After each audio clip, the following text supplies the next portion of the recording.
এত এত জুলুম, এত এত নির্যাতন কারা করত?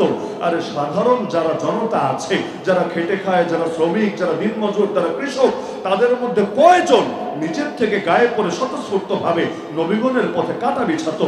অধিকাংশ সময় দেখবেন জামানার নেতা যারা ছিল, বাদশাহ যারা ছিল, রাজা যারা ছিল, রাজনৈতিক বা অর্থনৈতিক লিডার যারা ছিল, তাদের নাম ফেরাউনি হোক, নাম নমরুদি হোক, আর নাম অর্থনৈতিক বড় নেতা কারণই হোক, যারাই এই জাতীয় লোকগুলোই কেন নবী রাসূলদের পথে বেশি কাটা বিছাতো? তারা কেন চ্যালেঞ্জ মনে করতো নবীদের? আরে বেলালের মতো সাধারণ দাসরা তো মনে করতো না। সোহাইব, আম্মার, ইয়াসির, খুবাইব, খাব্বাব রাদিয়াল্লাহু আজমাইন, তাদের মতো ব্যক্তিত্বরা তো নবীদের দাওয়াত সবার আগে গ্রহণ করে নিত।